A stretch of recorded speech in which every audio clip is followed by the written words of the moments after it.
Lamar Jackson is officially free to negotiate with other teams when the new league year begins. And yes, the Washington Commanders should be one of those teams. That and more on today's episode of Locked On Commanders. Your daily podcast on the Washington Commanders, part of the Locked On Podcast Network. Your team every day.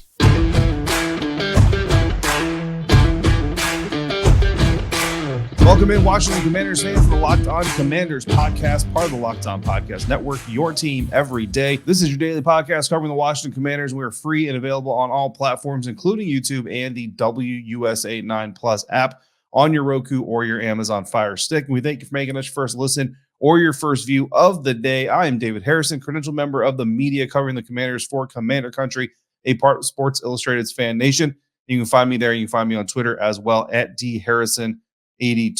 A dark horse name to come in and potentially compete at quarterback for the Washington Commanders, closing out our list of veteran options for the team to consider as competition for quarterback Sam Howell. But first, we have to ask the question, should there even be a competition? Because the Washington Commanders should absolutely be jumping into the conversation to bring in Baltimore Ravens quarterback Lamar Jackson. As the NFL franchise tag deadline came and went on Tuesday, Lamar Jackson did receive the franchise tag from the Baltimore Ravens, but is a non-exclusive franchise tag. And I got to say, I don't know if you guys are fans of like game shows or like reality game shows like Survivor and all those other things, but my wife and I, we like watching those cooking shows like Hell's Kitchen and Master Chef and all this other stuff. Have you ever seen these contestants where they win like a challenge or something and they win immunity and then they're offered the opportunity to compete anyway? Like, hey, if you want to compete, it's up to you, man. You have immunity, but you can compete if you really want to, but you do sacrifice your immunity. And they go, yeah, man, we're gonna compete. I'm here to compete. I'm not here to sit on the sidelines. So they sacrifice their immunity, they sacrifice the sure thing, and they end up getting kicked off. That's what I feel like the Baltimore Ravens are doing here, because every single season we see teams in the NFL scramble, beg, trade, steal, lie, cheat. I mean, the Miami Dolphins don't have a first-round draft pick this year because they tried to sneak Tom Brady out from under the Buccaneers' noses last year.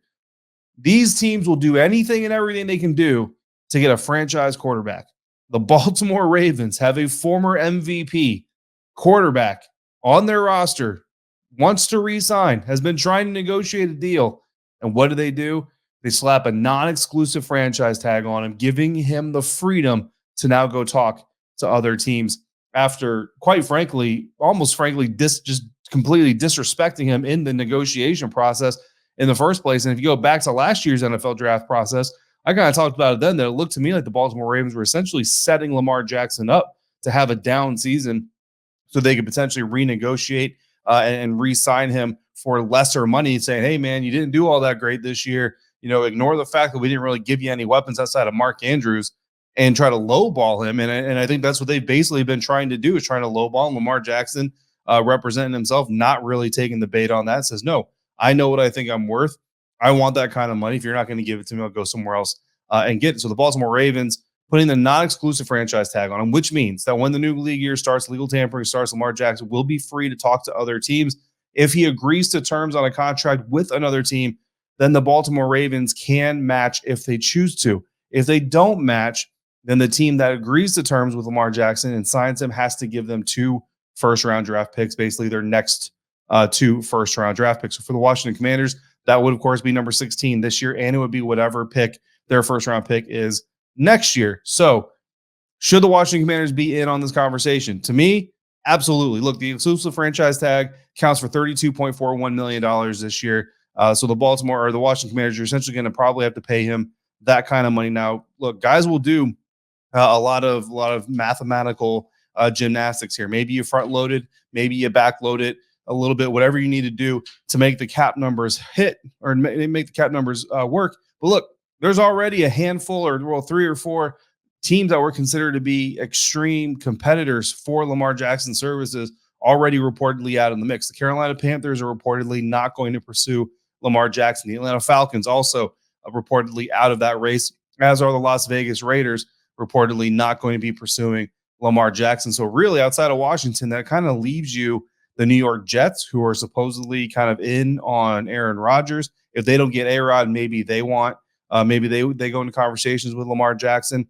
If the Green Bay Packers lose Aaron Rodgers, maybe they go in on conversations for Lamar Jackson. Not sure how Lamar Jackson would feel about playing in Green Bay, Wisconsin in the winter, though. I'm just saying.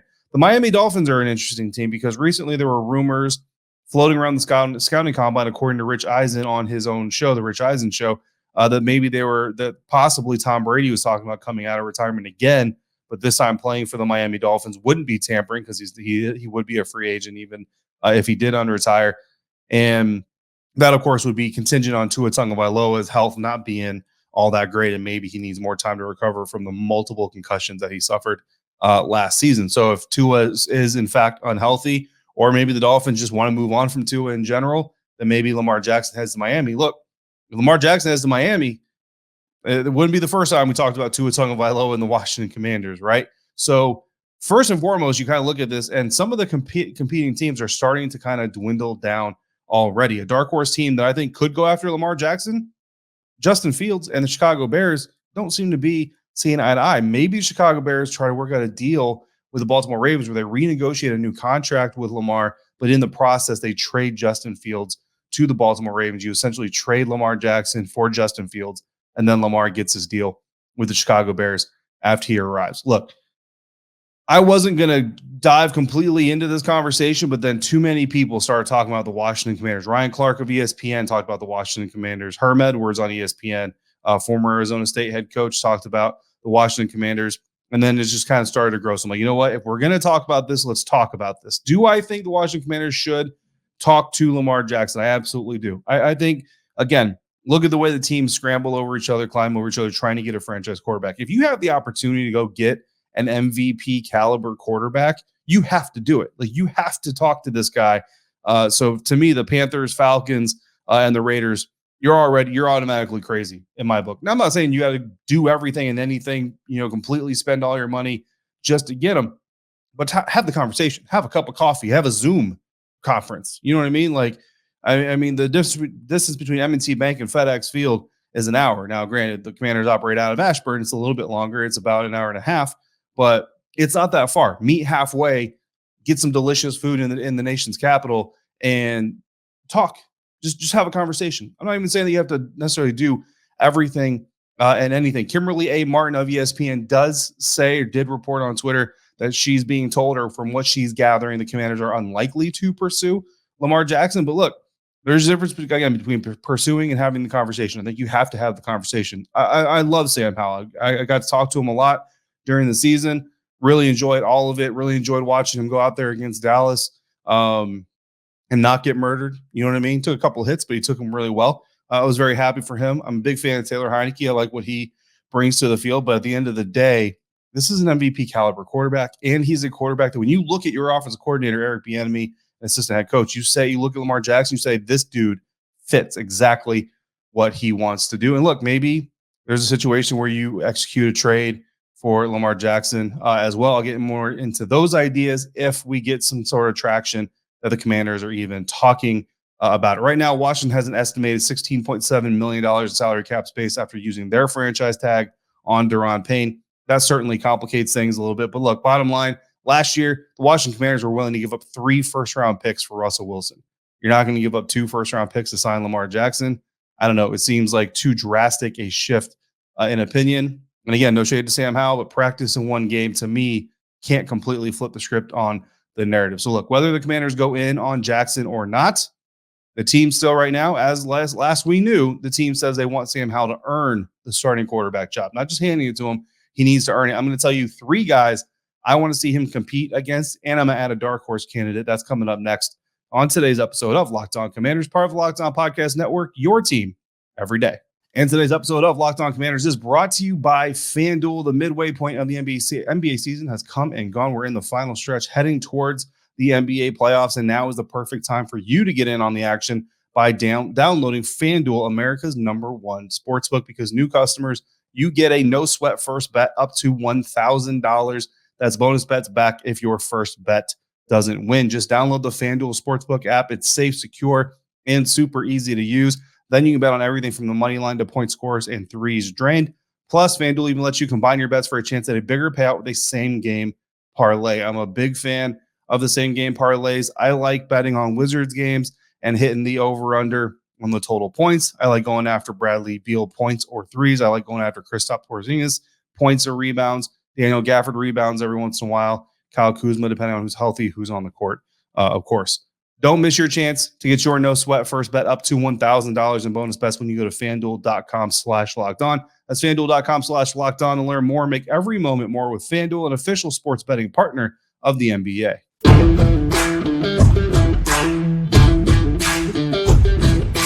Thanks again for making the Locked On Commanders podcast your first listen or your first view every single day. The Washington Commanders want a competition at quarterback, and Taylor Heinicke leads my three names who should be brought in to provide it. Stick around because I'm going to add a fourth dark horse name to that list as well. Moving on from the Lamar Jackson conversation, as of right now, no word, and as of the time of this recording, you know how the NFL works. By the time this thing goes up, the entire world could have been flipped upside down for all we know. But at the time of this recording, Lamar Jackson not being pursued, reportedly. Again, Kimberly A. Martin reporting for ESPN that they are not expected to pursue Lamar Jackson. Again, could be just picking words here, but having a conversation different than pursuing, in my opinion. So have a conversation. Ron, Martin, do your thing. Just talk. Just have a conversation. See where everybody is at. But moving forward, what we know, Sam Howell is expected to get the opportunity to be the starting quarterback for the Washington Commanders. But Ron Rivera has said multiple times that Sam Howell is going to get that shot, but he's going to have to earn it. That means competition. And competition is what you need at the quarterback position. If you don't just have a guy, an MVP caliber guy, for example, you need to have competition. And he says he wants to bring in a veteran to compete. Now, the word veteran is interesting because a lot of times people hear veteran, they think old, they think Jimmy Garoppolo, they think Jacoby Brissett. But veteran just means experience. Veteran honestly just means more than 1 year. If you're in your second year, you're technically a veteran, even though a lot of people, you're young, so a lot of people maybe wouldn't put that label on you. But it begs the question, who are these veterans? Who are the veterans that the Washington Commanders could potentially bring in? And of course, you have a long list, but I'm going to narrow it down to three guys that I'm looking at specifically. And then I'm going to throw out a little bit of a dark horse candidate there just to spice things up here a little bit. For me, that list, as I mentioned in the beginning of this segment, has to start with Taylor Heinicke. And if you've been listening to the show consistently during the course of the offseason, this is no surprise to you. I want Taylor Heinicke back. I don't believe that Taylor Heinicke ever really got a true shake, a true opportunity at winning the team's starting job from training camp on, despite playing some solid football in stretches. And look, he is physically limited. There are physical limitations that are just there. He does take risks every once in a while that are going to make you frustrated. None of those things went away. I've talked about those things. So before anybody out there, just says that maybe, we're part of the Heinicke hive over here. That's not the case. Those limitations are there. We absolutely acknowledge them.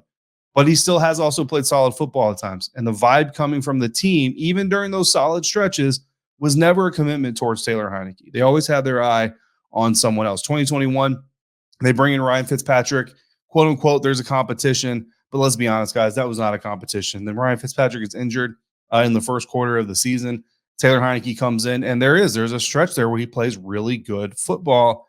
But you look at the play calling, you look at the schematics of the offense. They never really looked like they started to form around Taylor Heinicke from an execution standpoint and from a strategic standpoint, and that was disappointing. So then you come into the 2022 season, and from Jump Street, I mean, at Super Bowl Radio Row, Ron Rivera is talking about bringing a new guy in.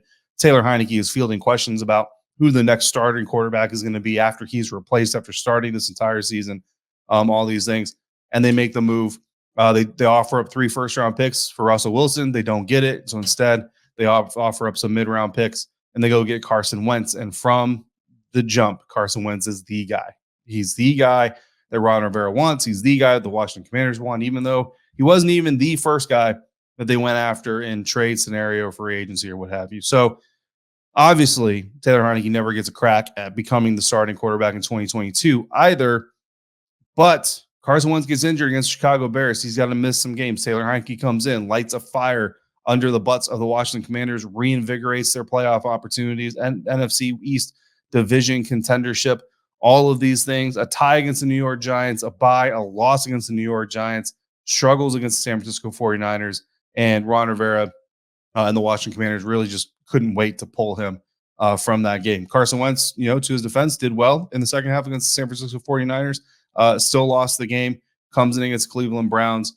They get their butts kicked and they're eliminated from playoff contention. And that's pretty much all she wrote for the NFL season and the Washington Commanders. But bottom line is, like I said, Taylor Heinicke really never came in and was never really given the opportunity to be the starter. And I think that's the problem with this locker room accepting another guy as the starter. They love Taylor Heinicke. They want to play better for Taylor Heinicke. Drop rates when Taylor Heinicke came into the game compared to Carson Wentz, drop rates dropped all the way. Like they had like 0 drops in the first 3 games that Taylor Heinicke played. That's an effort thing. That shows you the focus. That shows you they know, they're aware of Taylor Heinicke's limitations as well. And they know they have to play better. Not only do they know that, they want to do it when he's on the field. That's important. And when a room full of players is seeing the guy that they want to start, not even giving the opportunity to earn it, that does something to those guys. And John Allen mentioned at one point in time, the locker room picks a starting quarterback. The coach can put whoever he wants out there, but the starting quarterback is picked by the locker room. If the starting quarterback picked by the locker room is not on the field, you are already playing from behind. So if Sam Howell comes in and competes against Taylor Heinicke and beats Taylor Heinicke in a fair competition, that's the key here, guys, a fair competition, then I think this locker room gets behind him. And because Taylor Heinicke is going to be the best backup there is, which is one of the reasons those guys love him. So if Taylor Heinicke and Terry McLaurin and John Allen and all those guys sit back and say, yeah, man, Sam Howell did that thing. And he won that competition and he beat out our guy, Taylor Heinicke. So we're going to love him just like we love Taylor. I really think that's going to happen because training camp preseason, you can't hide behind bad practices. You can't hide behind bad preseason games.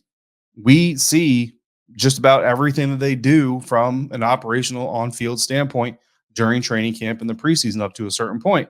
So the proof is going to be in the pudding, especially, like I said, in training camp. If Howell and Heinicke compete, whichever one wins, if you get a legitimate competition, whichever one wins, the locker room is going to support good, bad, or indifferent. So if they don't go that route, then to me, I feel like Washington's going to find themselves in familiar waters where the roster wants a guy who isn't starting to be starting, and they're human beings, man. They're just not going to be completely behind the guy that's put in there. Now, how much is that going to cost? Well, that's complicated. Spot Track evaluates Heinicke at a $19.8 million valuation. That's insanity, and it's heavily skewed by Ryan Tannehill's contract with the Tennessee Titans and the fact that he and Heinicke have similar production. In reality, Heinicke made about $2.3 million per year on average on his last contract. So I think if you're bringing back Heinicke, you're probably looking at no more than $3 million per year annually for a 2 or 3 year contract. He's going to be 30 years old soon.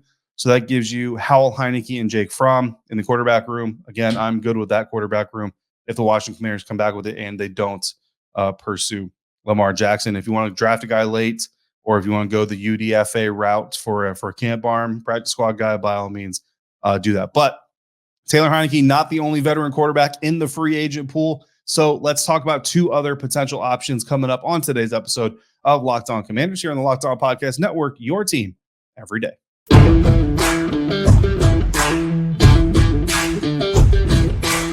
more free agent quarterbacks to talk about here that could be brought in to be potential competition for Sam Howell to earn the starting quarterback job for the Washington Commanders as free agency is right around the corner. And then I'm going to drop a dark horse name for you all to consider, and potentially for the Washington Commanders to consider, as well as they look for competition for Sam Howell. Again, Ron Rivera saying Sam Howell's going to get the chance to be the number 1 guy, but we do want him to earn it. There's going to be competition. Competition breeds excellence. Name number 1, a guy that you guys might not have thinking about, or you might not be thinking about out there, Drew Lock, former Denver Broncos quarterback, former Seattle Seahawks quarterback. He's 26 years old, 8-13 as a starter in Denver. Didn't start a single game in his 1 year for Seattle.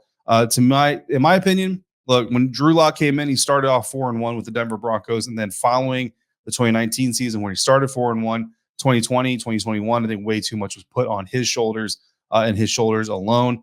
Things really kind of fell off. As you can see, there goes 4-12 during the rest of his time with Denver before being traded to the Seattle Seahawks. Now, that being said, a young quarterback like Drew Lock, a guy who has a lot of personality to him, a lot of people could expect when he goes to Seattle, he's got a chip on his shoulder, maybe a bad attitude, doesn't want to listen to people. the exact opposite happened. So Dave Canales, the passing game coordinator and quarterbacks coach for the Seattle Seahawks last year and years prior, but last year specifically with Drew Lock, talked to Greg Bell, Seahawks beat reporter at the NFL Scouting Combine, told me a story about Dave Canales and Drew Lock would stay behind after practice every single day throughout the season, and Dave Canales would run Drew Lock through the entire game plan, every pass in the game plan, every look, every drop, all of that stuff. He would run Drew Lock through that process. Drew Lock would stay back, bonded with that coach. Now, Drew Lock is also a guy that I'm looking at for potentially going to the Tampa Bay Buccaneers.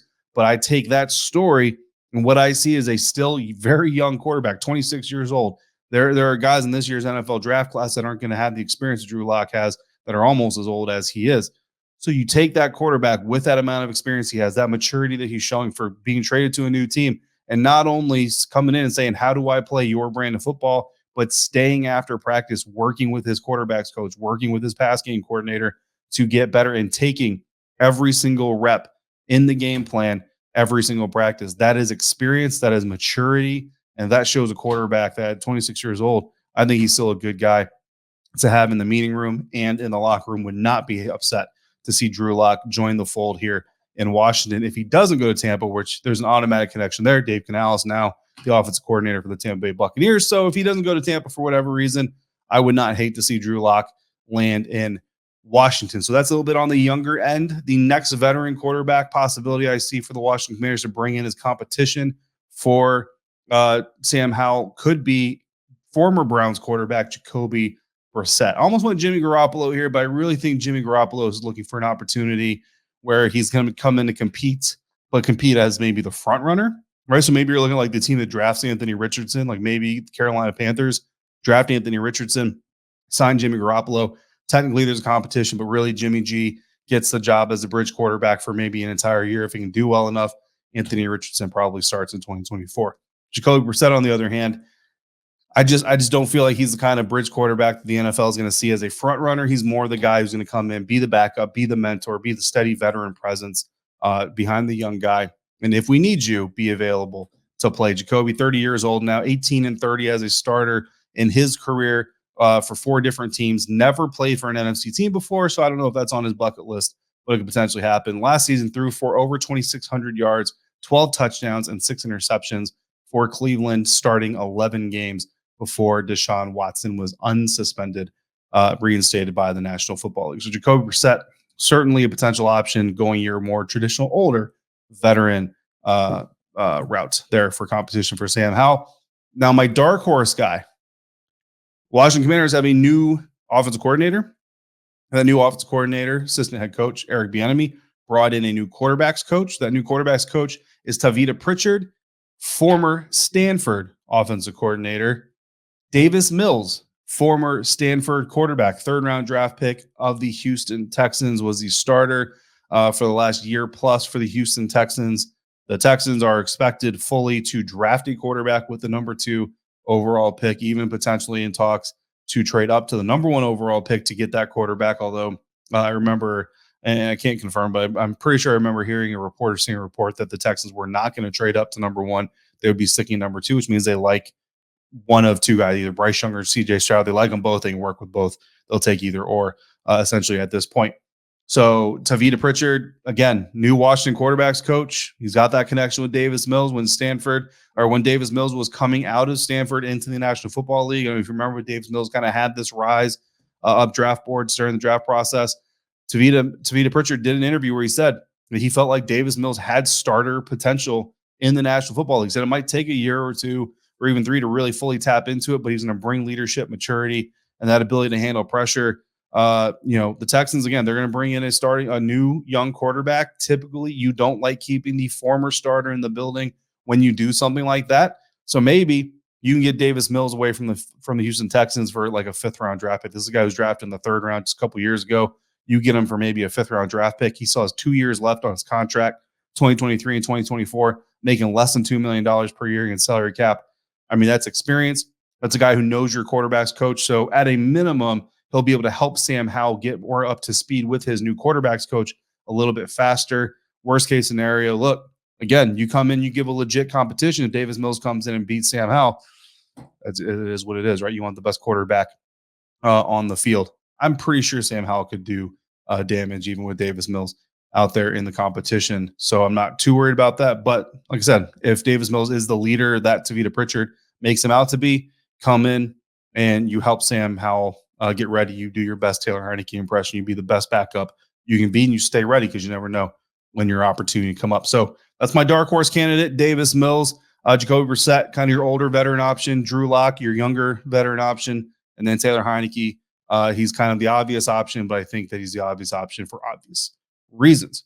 So I thank you for making the Locked On Commanders podcast your first listen or your first watch every single day. Make sure you come back tomorrow. Damian Parson of the Locked On NFL Draft podcast from the Draft Network is going to join me here on Locked On Commanders. We're going to talk about his evaluations at the NFL Scouting Combine. I'm going to drop some team needs on Damian for the Washington Commanders and go through day 1, day 2, day 3 options for those positions of need. You don't want to miss that conversation. In the meantime, if you want to get to know Damian a little bit, make your next listen or view the Locked On NFL Draft podcast where Damian and his partner there, Keith Sanchez, provide you in-depth coverage of the biggest NFL draft prospects with deep dives into the sleepers and hidden gems that can change your favorite NFL franchise. Find Locked On NFL Draft wherever you get your podcasts and on YouTube, part of Locked On Podcast Network, your team every day. If you want to join into the conversation, drop your comments in the YouTube comment box or hit me up in the DMs on Twitter at LO Commanders for the show or at DHarrison82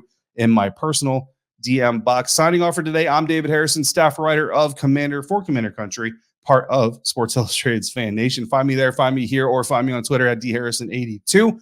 Until we speak again, if you're out and about, please be safe, be kind to one another, and I'll see you tomorrow for another episode of Locked On Commanders.